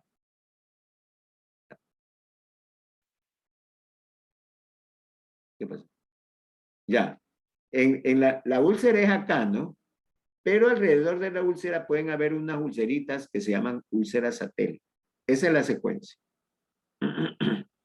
¿Dónde se van a localizar? Más frecuentemente en extremidades, superiores e inferiores. La zona donde están descubierto el cuerpo. Los brazos, las piernas, el tórax anterior, el tórax posterior, el abdomen, la cara. Porque el campesino está semidesnudo en el campo. ¿Ya? ¿Cómo son las lesiones? Primero la mácula es una mancha roja, la pápula, la pústula, la úlcera y la costra. Y pueden haber las lesiones satélites. Bien. Ya, seguimos la secuencia. ¿Ya? Ya, ahora. Ya, sigamos nomás. Esta es la lesión inicial. Esta es la lesión inicial. Mire que está en la mano. Tenemos la lesión que ha sido una mácula, una pápula, una pústula, una úlcera. Y la úlcera tiene características especiales de ser una úlcera con bordes gruesos. ¿Sí ven? Y el fondo sucio. Esa es la úlcera típica de la leishmaniasis. Puede estar en la mano, puede estar en el brazo, puede estar en el tórax, anterior, posterior, en abdomen, en cara, en pierna. ¿Ya? En la parte descubierta aparece así. Este es otro aspecto de úlcera, pero que es una úlcera granulomatosa, como verrugosa. ¿Ya? Esta es la lesión que les hablaba con satélites. La úlcera central y esas flechitas amarillas son las úlceras satélites. Un caso de úlcera con úlceras satélites fácilmente siguen los trayectos linfáticos y cada ganglio que se inflama se agranda y se exulcera. Si una lesión tuvo en la mano, sigue el trayecto ¿cómo es? De los ganglios, y cada ganglio que ustedes ven ahí se va a ulcerar, se va a exulcerar. ¿Ya? La lesión que se produce, como ya les dije, la historia completa de la oreja de chiclero. Toda lesión que se va a localizar en la cara, corre el riesgo de que se complique. Ya, por ejemplo, aquí tenemos ya la lesión en oreja de chiclero que ya expliqué. Ahí se daña el cartílago y el cartílago ahí se ve que está destruido, hay necrosis de cartílago, hay granuloma, ¿ya? Pero nunca van a pensar que eso vaya a penetrar y dañar el oído interno, sí, como una bacteria o un hongo, ¿ya? Ok. Ahora, todas esas lesiones que se localizan en cara y en oreja van a migrar o dan lesiones a distancia destruyendo los huesos propios de la nariz y el paladar duro y blando. ¿Ya? Fíjense ustedes que semejante acción patógena de este parásito diminuto, ¿no? La lesión en oreja de chiclero, nos vamos acá primero. ¿Ven? La úlcera típica, la úlcera de aspecto verrugoso, granulomatoso, la úlcera con satélites, la úlcera que sigue trayecto linfático, cada ganglio que se inflama, se infarta, va a constituir una lesión, la úlcera en oreja de chiclero. Eso emigra a hueso propio de la nariz, lo destruye totalmente y compromete paladar blando y paladar duro y blando, ¿ya? Causando una deformidad en el paciente. La fosa nasal se le cae como carpa de circo. Ahora, todas estas variedades, hay una variedad, esa como tumores, es una variedad tuberculoide. Una leishmaniasis de cara, pero variedad tuberculoide. Hay una variedad de aspecto granulomatosa que se asienta en la nariz, en la fosa nasal y en el mentón.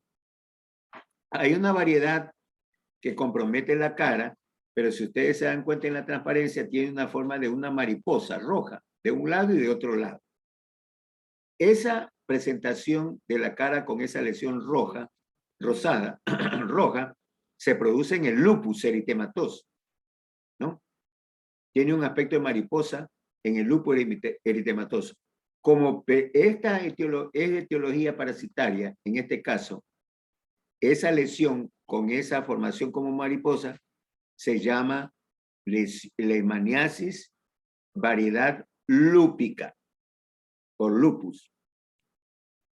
Y ahí tenemos una forma como alérgica generalizada en la cara, que es la variedad lepromatosa. ¿Ya? Ahí le voy a nuevamente para que sepan ustedes ahorita las presentaciones. ¿Ya? La úlcera típica, que puede estar en brazos, en piernas, en toda la anterior, toda la posterior, en cara. ¿Ya? La úlcera de aspecto granulomatosa, la úlcera con lesiones satélites, el agente biológico sigue trayecto linfático, infarta todos los ganglios y cada ganglio se va a exulcerar, se va a hacer úlcera.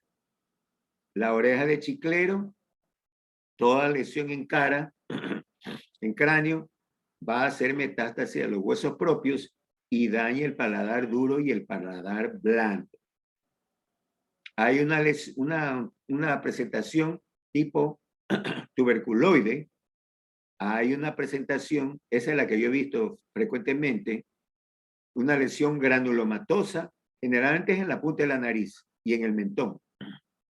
Hay una presentación que tiene una orientación como mariposa ¿no? Y como esta lesión es típica en el lupus eritematoso, entonces esta variedad de leishmaniasis, de presentación de leishmaniasis, es la variedad lúpica. Y la variedad que se llama lepromatosa, ¿no? Entonces ahí nos restaría ver el diagnóstico. Ya ahora sí, para terminar, hágame preguntas, pero unas preguntas constructivas. Ya. ¿Qué fue? Esta parasitosis apasionante, ¿no? Fíjense ustedes que si les habrá, ojalá que les haya impresionado la mebiasis. Pero en cambio acá es una cosa, pero fíjense ustedes el aspecto de los parásitos, que cómo puede ocasionar estos parásitos tanta patología. Ya, preguntas. ¿Qué fue? Pregunten, jóvenes, viendo tanta maravilla de clase. Doctor, Digan. Briseño, estuve leyendo sobre la Hable más leishmaniasis fuerte, y hable más fuerte, hable sí, más fuerte. estuve leyendo sobre la leishmaniasis y mencionaba que es la segunda parasitosis más mortal y que es como se la denomina en algunos lugares, que es una parasitosis carnívora, por lo que causa úlceras. ¿Cuál sería la parasitosis, o sea, en este punto más o menos afectaría tanto al sistema inmunológico, me imagino? ¿O a qué O afectaría sea, en sí? mire, señorita, le acabo de decir que cuando ingresa la Alemania mediante el modo de transmisión picadura de la leucemia o mata blanca, entra como promastigote. Se transforma en amastigote en macrófago. Entonces ahí viene la inmunología del paciente. Hay unos pacientes que tienen su inmunología intacta y destruyen al amastigote en el macrófago. Entonces el concepto de resistencia. Ese paciente se va a mejorar, se va a curar. Pero un promastigote que entre al huésped, al hombre, se transforma en amastigote, se va al macrófago, pero el organismo no responde. Y entonces hay un concepto de susceptibilidad. Y entonces el organismo sigue dividiéndose, el amastigote sigue dividiéndose y sigue comprometiendo otras áreas. Y entonces ese paciente tiene un polo negativo con un mal pronóstico. ¿Ya? Ahora, lógicamente, que pueden aparecer infecciones asociadas a bacterias. Y entonces, o por ejemplo, un paciente con diabetes, ¿ya? Un paciente inmunodeprimido, con VIH, un paciente con cáncer, con leucemia, con linfoma, o que toma corticoides, o que toma corticosteroides, o que toma inmunosupresores. Es un paciente que está con las defensas bajas. Llega el amastigote y va a complicar al paciente. ¿Ya? Así es. Ahora, tampoco nos vamos a decir, este es más mortal, este es menos mortal. Este es poquito, este por acá. Este es maldito, este es bonito. No, eso no es así la medicina. Usted tiene que tener las bases para hacer el diagnóstico. Ya les he contado como 3 veces. Un día yo estaba durmiendo en una emergencia de la clínica. Me tocan la puerta a las 6:30 de la mañana. Abro y me impresionó una pareja de jóvenes esposos que tendrían sus 25 años. Llevaban en su brazo el padre una niña que le calculé yo 2 años. Y presentaba, o sea, me llama la atención, no, la de abajo no tome en cuenta, sino la nariz, así idéntica, pero en la punta de la nariz. Una lesión así, con característica de verruga. Inmediatamente pienso yo en la esmalte. Y le digo, señor, ¿de dónde viene? Me dice, de la troncal. La otra pregunta, del millón. ¿Y por su casa hay mantas blancas? Sí, doctor, hay muchísimos mosquitos de ese tipo. Ahí estaba hecho el diagnóstico. Ahí estaba hecho el diagnóstico. ¿Ya vio? Eso es lo que tiene que usted tener el criterio de reconocer clínicamente. Veo yo, por ejemplo, acá, veo una oreja de chiclero Y pregunto, pues, ¿de dónde viene? Me va a decir seguramente de un, ¿cómo se llama? De una población que sea, en donde esta enfermedad sea endémica, ¿ya? No me voy a confundir con un desgraciado ese que se ponen un piercing o se agujerean las orejas y se ponen un piercing.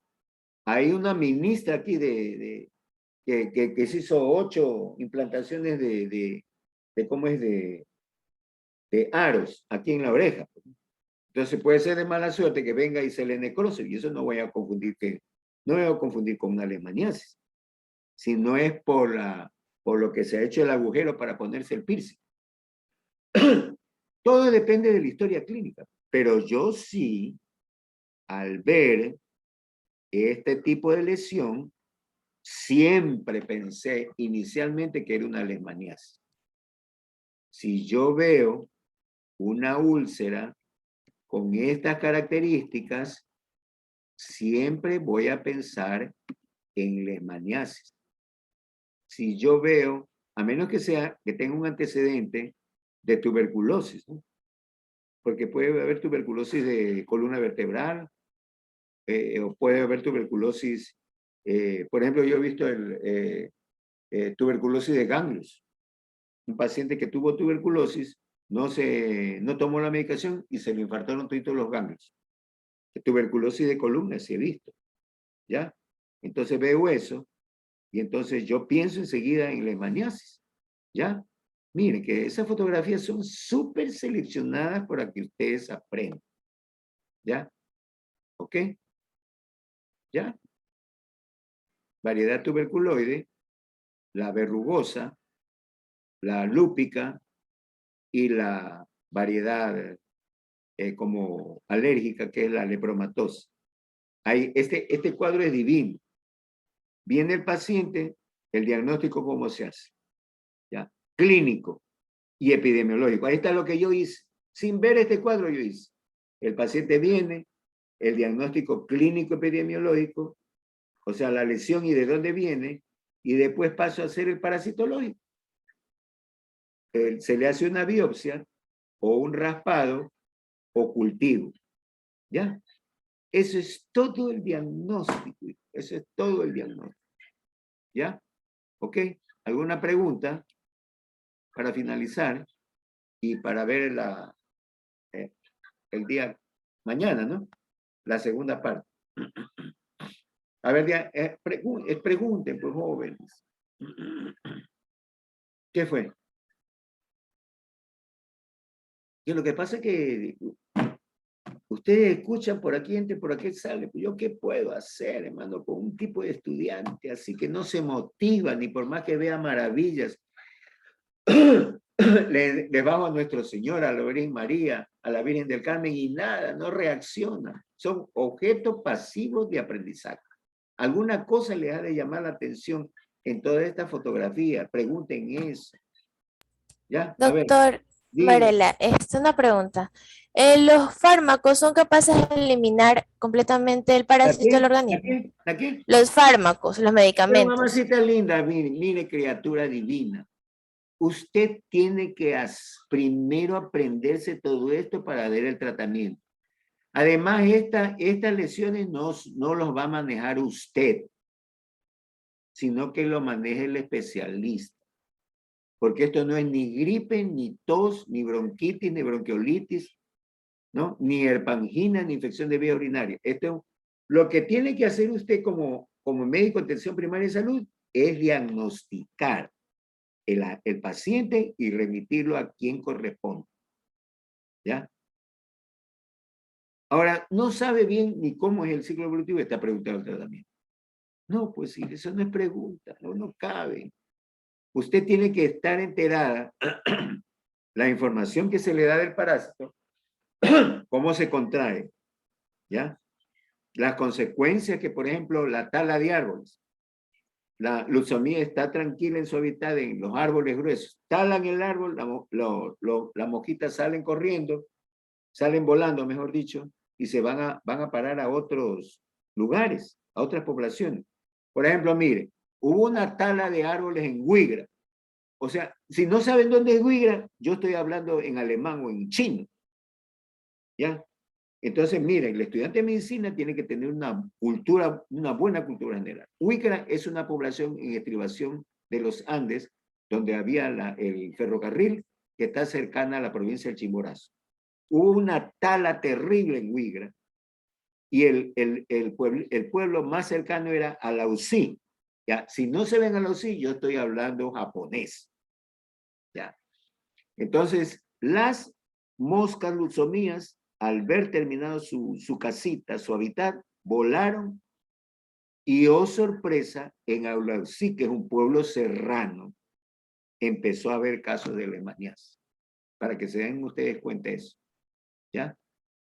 No es que en Alausí es un foco de leishmaniasis, sino que por la tala de los árboles destruyeron la vegetación donde está la luxomía y todo vivo trata de conservar la vida.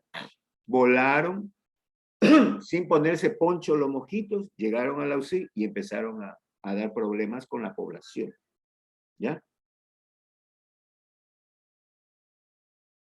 Ahora, es importante la sospecha clínica. En una ocasión, un profesor de fisiología, estábamos nosotros trabajando en Milagro. Y entonces yo todos los días lo veía al profesor y alcancé a ver una lesión como una pápula aquí en la oreja. Y entonces me llamó la atención, ¿no? Como estoy en onda, digo, parece la leishmaniasis, ¿no? Pasa una semana, tenía ahí. Pasa 2 semanas, tenía igual. Y le digo yo, oye, fulano y tal, hazte un picado, un examen, un raspado para ver si es leishmaniasis. Me dijo Velaverde, que era un fulmine, un nefasto que solamente cree en los parásitos, que yo solamente veía parásitos por toda la calle y todo el mundo. Con tanta insistencia, se hizo el raspado y le salió leishmania. Como yo no me quedo allí, conversé con él para ver de dónde había salido la leishmania. ¿Sabe lo que me conversó? Él es pelotero de barrio. Y entonces tenía unos panas del barrio que tenían unos amigos en unas haciendas, haciendas selváticas en la provincia de Los Ríos. Allá fue el cuadro guayaco a la provincia de Los Ríos con esos campesinos, jugaron pelota y ahí le picó la leucemia y desarrolló la lesión, pero haciéndole la historia clínica. ¿Ya? Entonces lo que es importante, como aquí ven ustedes en el cuadrito, el paciente viene y le hace un diagnóstico clínico epidemiológico. Eso es lo que tiene que saber antes que decir, y el tratamiento, y por acá, que los animales, que por acá, y eso no importa, sino que esta es la secuencia. Con la información completa que yo les doy de la parasitosis. Ustedes saben que esta parasitosis existió hasta en el tiempo de los incas, por favor. Ya. Entonces, esa es cultura general. Y entonces ahí ya vienen, haces el diagnóstico clínico y el epidemiológico. Y entonces, lo que tiene que hacer usted, mandarlo a hacer el diagnóstico parasitológico y su sospecha, su diagnóstico clínico sospechoso, ya lo corrobora con el examen de ayuda diagnóstica y con el diagnóstico definitivo. ¿Ya? A ver, ¿alguna otra pregunta si no finalizamos el contacto? ¿Qué fue? No, doctor, creo que ya no tienen preguntas. Ese es el problema con ustedes. Primero que o sea, no porque ustedes me hacen preguntas yo les voy a poner una calificación, ¿no? Sino que toditas las preguntas que me han hecho no vale. O sea, a pesar que dice que ninguna pregunta es tonta, pero toditas no son aplicables a su formación como médico de atención primaria de salud. Para nada. No es que habla cualquier cosa y yo le anoto, está perfecto, perfecto. No, no. Aquí yo tengo que calificar bien el tipo de pregunta que hace. ¿Ya?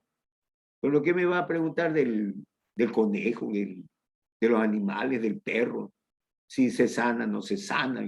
Eso no es así, pues ya les he dado la parte que corresponde a la motivación y la parte que corresponde al parásito. Pues sí. Ya, vuelvo a preguntar si es que hay alguna inquietud, me avisa para yo responder. ¿Qué fue? ¿Alguna cosa le ha de haber llamado la atención? Pues, no. Nada. Bueno, ok, ya. ¿Qué voy a hacer yo? Ya, entonces nos veríamos mañana. ¿Ok? Sí, doctor. Ya, que pasen bien. Ya, chao, chao. Gracias, doctor. Gracias, doctor.